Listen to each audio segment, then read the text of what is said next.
Assalamualaikum. Salam satu Nusantara.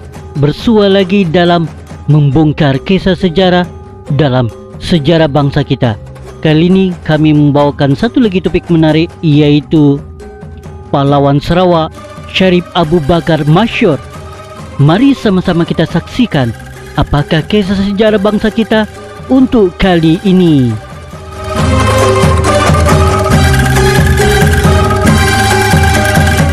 Nama penuh beliau adalah Asy-Syaid Asy-Syarif Abu Bakar Masyhur bin Abu Bakar Syakran. Beliau dilahirkan di daerah Igan, Mukah di Sarawak. Setelah ayahnya menikahi seorang wanita Melanau serta lebih dikenali dengan nama Tuanku Syukran, wafat di Igan dan dimakamkan di sana. Tuanku Syukran atau lebih dikenali dengan nama Syarif Sekrang ini sangat dihormati penduduk sekitar sebagai orang pertama yang datang bersama rombongan pelayaran beliau ke Igan, yaitu Kampung Sekrang. Beliau telah mengislamkan masyarakat asal yang pada waktu itu beragama anisme atau pagan. Kelahiran Syarif Abu Bakar Masyhur bin Abu Bakar Sakran ini juga berbeza pendapat beberapa sejarawan. Namun yang dapat dipastikan adalah sumber yang menyebut beliau lahir di Brunei adalah tidak bercanggah. Ini kerana sesungguhnya pada alaf itu daerah Mukah adalah di bawah takluk Kesultanan Brunei Darussalam. Sebelum penjajahan Bruk merampas tanah tersebut dan sehingga pasca kemerdekaan Sarawak, daerah itu kekal di bawah kerajaan Sarawak. Syarif Abu Bakar Masyhur bin Abu Bakar Sakran atau lebih dikenali masyarakat setempat dan ahli sejarah sebagai Syarif Masyhur adalah seorang Arab Hadrami, keturunan Sayyidina Ali bin Abi Thalib karramallahu wajhaha dan Sayyidatina Fatimah binti Sayyidina Rasulullah sallallahu alaihi wasallam. Beliau merupakan cucu ke-31 Rasulullah sallallahu alaihi wasallam. Nasab beliau adalah As-Sadius Syarif Abu Bakar Masyhur bin Abu Bakar Sakran bin Masyhur bin Hasan bin Muhammad bin Abdullah bin Abu Bakar bin Ali bin Umar bin Hasan Al-Banasyan bin Al-Kabir Syekh Ali bin Abu Bakar As-Sakran bin Al-Faqih Muqaddam At-Tasani Sidi Abdurrahman As-Sigaf. Beliau adalah keturunan Bani Alwi dari Sidi Al-Muhajir Ahmad bin Isa bersambung sehingga Asy-Syahid Sayyidina Husin bin Sayyidina Ali karramallahu wajhaha dan Sayyidatina Fatimah binti Rasulullah sallallahu alaihi wasallam. Sejarah awal kehadiran leluhur Syarif Masyhur di bumi Kenyalang, yaitu Sarawak, masih belum dapat dibuktikan dengan sebarang penulisan ilmiah yang mantap, melainkan beberapa pendapat yang mengatakan datuknya beliau Syarif Masyhur bin Hasan bin Muhammad telah berkahwin dengan putri kerajaan Brunei bernama Sri Banun Pangeran Bahudin yang sekarang keluarganya banyak menetap di Pahang. Asalnya Syarif Masyhur bin Hasan ini juga tidak dikenal pasti, tetapi berdasarkan catatan buku Nasab Asy-Syamsu Zohira karangan Al-Habib Abdurrahman Al-Masyhur, aba atau ayah Syarif Masyhur, yaitu datuk kepada Syarif Masyhur yang bernama Habib Hasan bin Muhammad adalah kelahiran kota Tarim di Hadramaut, Yaman. Habib Hasan bin Muhammad ini telah ditulis sebagai Bijawa yang bermaksud keluar dari Tarim, menetap dan meninggal di Nusantara.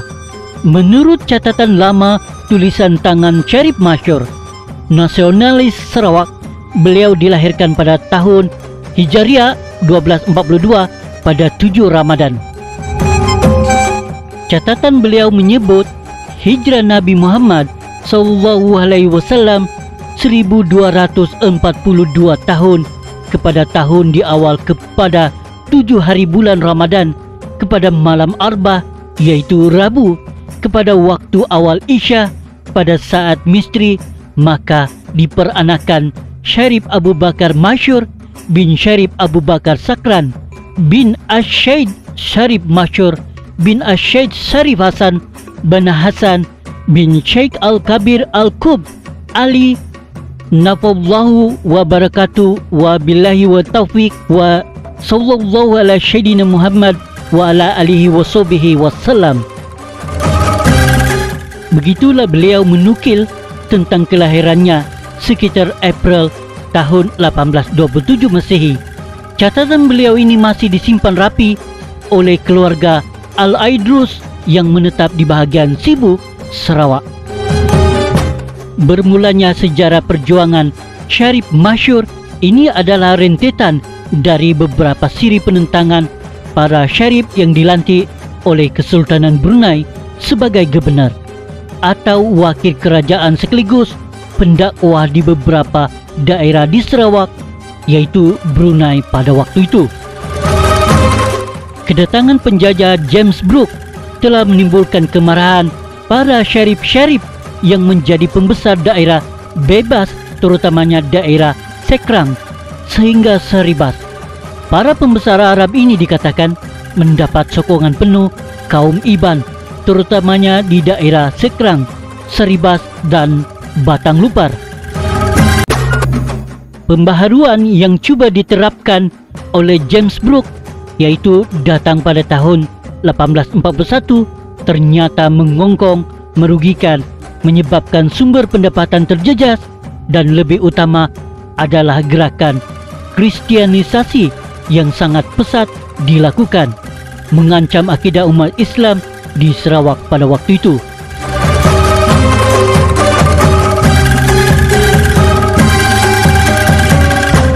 Peristiwa gerakan Syarif Sahab pada tahun 1850 hingga 1860 turut berlaku di bahagian Sibu. Kebangkitan ini didorong oleh keinginan pemimpin-pemimpin tempatan untuk mempertahankan akidah, mengekalkan kuasa dan hak tradisional. Penentangan mereka dikenali sebagai Pakatan Melayu atau episod muka. Kerajaan Brooke terpaksa mengambil tindakan tegas memindahkan kebangkitan ini kerana mahu menguasai kawasan pengeluaran sagu. Gerakan penentangan ini dipimpin oleh Syarif Sahab dan adiknya Syarif Mullah. Syarif Sahab menjadi pemerintah di Sekrang dan adiknya di Saribas. Pengikut-pengikut mereka terdiri daripada orang Melayu dan orang Iban dari Saribas, Sekrang dan Batang Lupar. Raja Brooke tidak menyenangi pengaruh Syarif Sahab ke atas orang Iban, terutama yang tinggal di sempadan. Raja Brooke mendesak Pangeran Muda Hashim yaitu wakil kerajaan Brunei di Kuching mengendakkan tekanan ke atas Syarif Sahab, tetapi kurang berkesan. Raja Brooke juga tidak menyenangi kegiatan Syarif Sahab dan kuncu-kuncunya.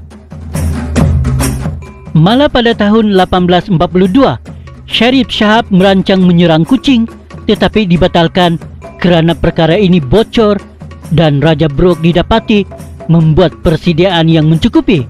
Dalam usaha menghapuskan para syarif ini dan sekutunya, Raja Brooke menggunakan alasan lanun, yaitu para syarif atau syed ini dianggap lanun. Kerajaan Brooke gagal memberi penjelasan yang jelas, terutamanya sasaran serangan. Tindakan Brooke dibantah keras oleh beberapa golongan di England termasuk pertubuhan agama. Sejarawan England Graham Irwin menganggap kempen anti-lanun ini sebagai kezaliman yang tidak perlu dan tidak berhati perut. Raja Brooke telah berjaya meyakinkan kerajaan British supaya membantu beliau menghapuskan kegiatan lanun. Kapal-kapal perang British dihantar untuk membantu dari masa ke semasa. Pada tahun 1844, Kapten Henry Keppel dan kapal perang HMS Dido dan Pelegaton berjaya mengalahkan Sharif Shahab dan Sharif Mullah di pemutus dan unduk. Bagaimanapun, kedua bersaudara ini berjaya meloloskan diri dan bersatu dengan Sharif Jafar di Lingga. Pihak British memburu mereka sehingga ke Kapuas dan ini memaksa mereka berundur ke Pontianak. Sharif Shahab kemudiannya meninggal di Pontianak. Jangan lupa bersama kami dalam sambungan kisah ini di video yang seterusnya. Terima kasih kerana masih bersama kami dalam membongkar kisah sejarah dalam sejarah bangsa kita.